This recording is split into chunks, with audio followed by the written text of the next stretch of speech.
Hello, 4th grade, and welcome to Remote Learning Week 4. This is Mr. Shear here from Studio 37, hoping that you all are staying safe and sound, taking care of yourself and each other as we begin to make art together. This week we are going to look into the art of still life, or drawings of inanimate objects. We're also going to practice our skills as artists as we draw from observation or drawing what we see. To further elaborate on our ideas and expectations for this week, I'm going to send it over to my computer. So please pay attention, take notes if you need to, and also feel free to view this video as many times as you need to. As promised, 4th grade, we are going to delve into the art of the still life, or drawings and paintings of inanimate objects. One might ponder why artists would go through the trouble of drawing or painting inanimate objects, or how can objects tell a story? Those are some ideas I want to look into over these next 2 weeks. But today I just want to start at the beginning. So a still life is an artwork or a piece that features an arrangement of inanimate objects as its subject. Inanimate objects just means objects that don't move. Usually these items are set on a table and often include organic objects like fruit and flowers and household items like glassware and textiles or fabrics. The term still life is derived from the Dutch word stilleven, which gained prominence during the 16th century. While it was during this time that still life gained recognition as a genre, its roots date back to ancient times. And let's look at some of these really old still lifes if you don't mind.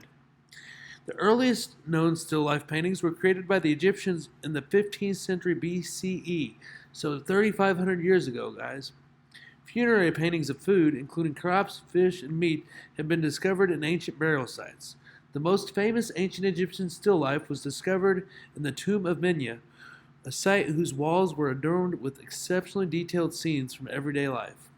So funerary paintings, guys, are paintings that pharaohs would have done on the walls of their tombs with things that they thought they could take to the afterlife with them.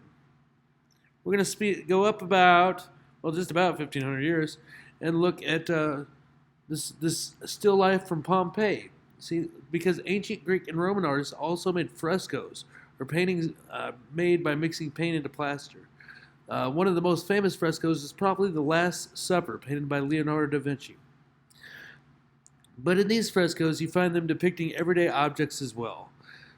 This one is called Still Life with Glass Bowl of Fruit and Vases, a 1st century wall painting from the lost city of Pompeii. Pompeii was a city that was covered in volcanic ash, so it was very, very well preserved throughout time and discovered much later. Now we're going to go to the Protestant Reformation and the rise of the still life in the Netherlands in the 17th century or the 1600s. So during the 17th century, Protestant Reformation, it became frowned upon to create religious narratives as these were thought to be graven images or objects to be worshipped, which is quite different than how they felt in Italy and in Rome, where we were using artists and graven and paintings of religious paintings to tell the story of the New Testament. Patrons of the arts still wanted to use art to reinforce their religious beliefs. So in the Netherlands, artists began to create vanitas, or still life paintings with a moral message. The message was typically to be mindful of your actions because your time on earth is short.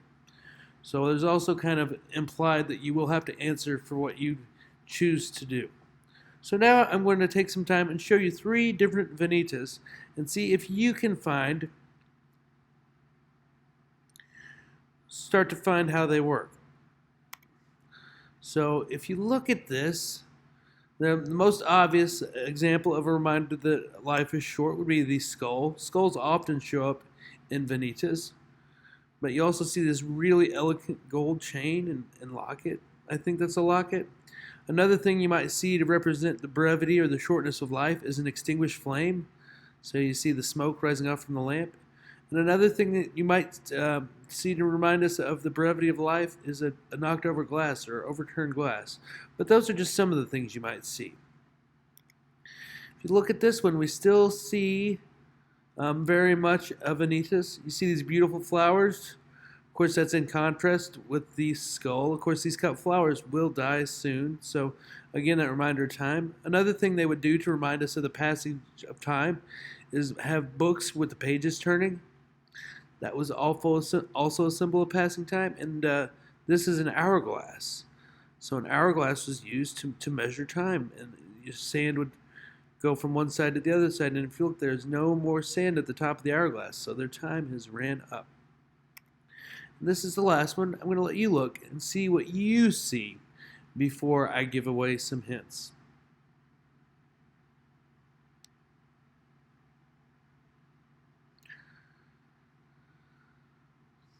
So, reminders of the brevity of life that I find in this one would be, again, an extinguished candle, an overturned glass,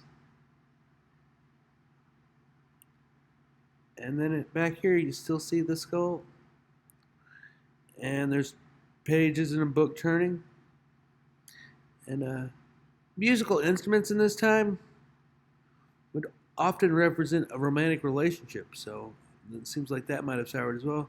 And this right here is an hourglass, so this Venita is chock full of reminders of how short time is and how we need to look after each other rather than indulge ourselves on very expensive things.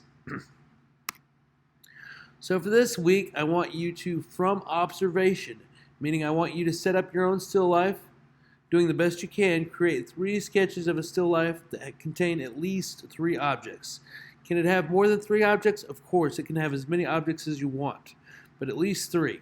And you can use the same objects in all 3 drawings if you want to. You don't have to, but if you want to, as long as you draw it from different viewpoints. Of course, I want to always remind you to draw big, draw lightly, draw with your arm, not your wrist, fix your mistakes before you erase, and good luck, guys. I really enjoyed seeing the self-portraits that you guys did a wonderful job on, and I can't wait to see what kind of still life compositions we come up with. Alright, 4th grade, I really hope you enjoyed that informative little bit about the origin of still life painting and its impact in the Netherlands during the Protestant Reformation. I hope you enjoyed this idea of still life having a little bit more of a narrative to it, using symbolism rather than just capturing objects. For this week, I want you to do 3 separate sketches of a still life composition you put together. Your composition needs to have at least 3 objects in it. Of course, it can be fruit, it can be vegetables, it can be seasonal, it could be used to tell a story, it could be your favorite 3 things. The choices are all up to you. If you draw the same 3 things in all 3 of your sketches, saying 3 a whole bunch, I know, because it's a magic number.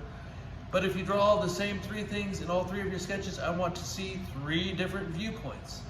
I hope this all makes sense. If you have any questions, comments, or concerns, please email me or give me a call. I'll be happy to do all I can to help. So due next week, I need 3 different compositions, still life compositions, using objects of your choice. Next week, we're going to look at modern art and how it impacted the still life painting tradition. Thank you for your time and attention, and be safe out there.